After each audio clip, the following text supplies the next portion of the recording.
A country built by immigrants now protests against them. Streets filled with anger, signs demanding deportation, voices chanting for borders to close.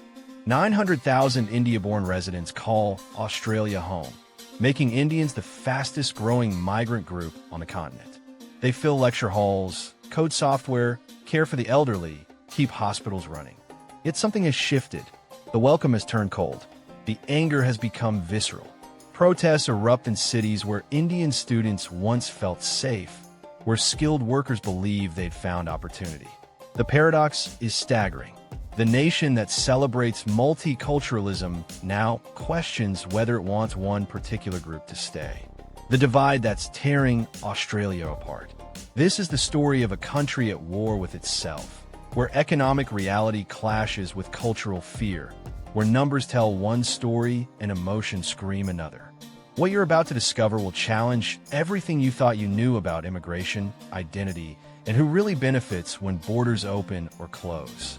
The truth behind Australia's anti-Indian sentiment isn't what the headlines suggest. It's darker, more complex, and more revealing about modern society than anyone wants to admit. 20 years ago, Indians were barely visible in Australian demographics. Today, they represent the largest source of new migrants, surpassing China, the UK, and every other nation. In Sydney's western suburbs, entire neighborhoods have transformed. Indian grocery stores line streets where fish and chip shops once stood. Temples rise where churches closed. Penny conversations fill cafes that once served only flat whites and meat pies. Melbourne's universities depend on Indian students. 40% of international enrollments come from India, pumping billions into the economy. These students pay triple what domestic students pay, subsidizing Australian degrees, funding research, keeping campuses alive. Without them, universities would collapse. Without them, entire towns built around education would die. But here's what the protesters see. Housing prices in Sydney have increased 73% in a decade. Rental vacancy rates hover below 1%. Young Australians sleep in cars, unable to afford apartments. They see Indians arriving, see new faces in their neighborhoods, and make a connection. The math seems simple. More people equals less space equals higher prices. The anger feels justified. The resentment grows. Yet the data reveals something different. Housing supply hasn't kept pace with population growth for 30 years, long before Indian migration accelerated. Successive governments approved fewer developments, restricted density, protected suburban sprawl. Infrastructure projects stalled. Public transport expansion stopped. The crisis was built by policy failures, not passport holders. But blaming migrants is easier than blaming decades of political incompetence. In hospitals across Australia, Indian doctors and nurses form the backbone of healthcare. 22% of medical professionals in regional areas were born overseas, with Indians representing the largest group. They work night shifts in understaffed emergency rooms. They cover positions Australians won't fill, in towns Australians won't move to, for salaries Australians won't accept. Remove them tomorrow and the system collapses. Rural hospitals close. Wait times explode. Lives are lost.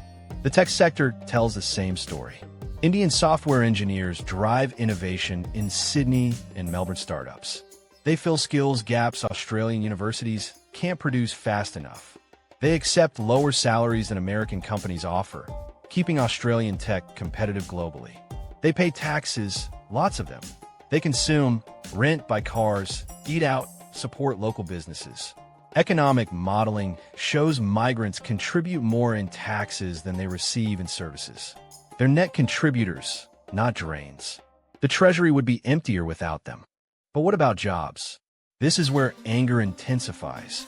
Australians see help wanted signs disappear. They see companies hiring visa holders. They feel squeezed. Youth unemployment in some areas reaches 15%. Graduates struggle to find work in their fields. The frustration is real. The pain is legitimate. Yet the cause isn't what it appears. Automation eliminated more Australian jobs in the past decade than immigration ever could. Manufacturing shifted overseas, long before Indians arrived in significant numbers. Retail collapsed under Amazon's weight. The economy transformed, and government retraining programs failed to keep pace.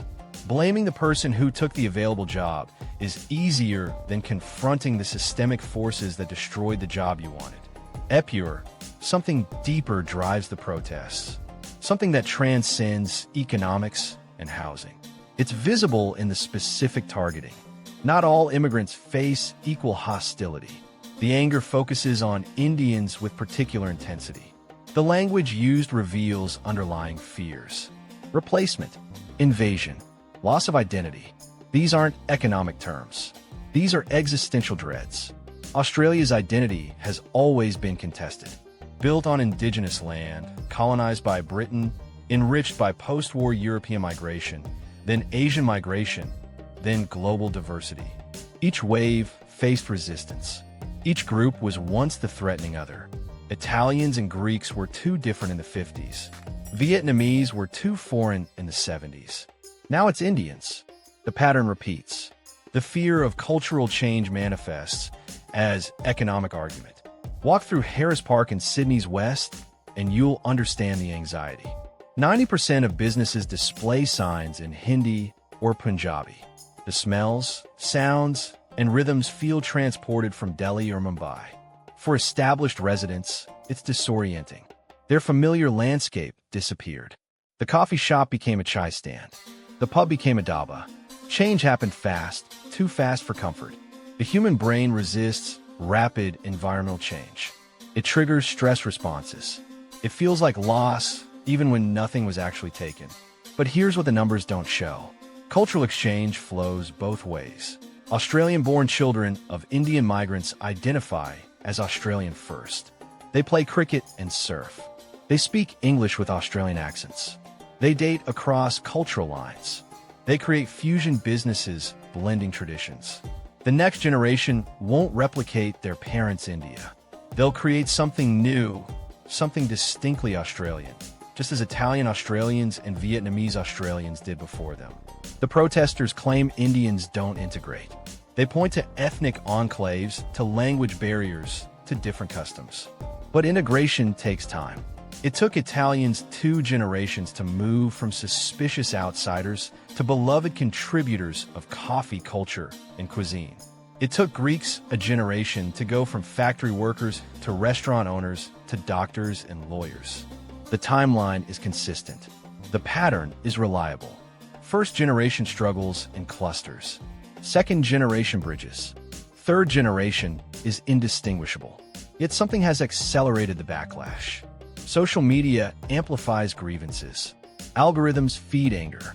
A housing crisis becomes an immigration crisis with a single viral post.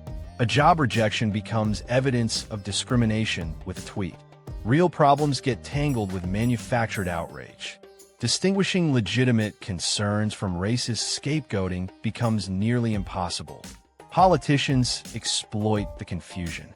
Making infrastructure promises is hard. Building hospitals and housing takes years. Blaming migrants is instant. It deflects responsibility. It channels frustration away from policy failures toward convenient targets.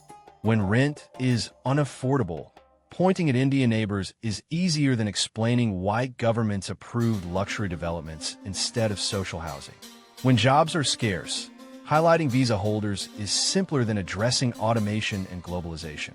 The cruelty is that Indian migrants often came believing Australia's promise. They saw a meritocracy, a land where education and hard work guaranteed success. They invested life, savings, and degrees. They left families behind.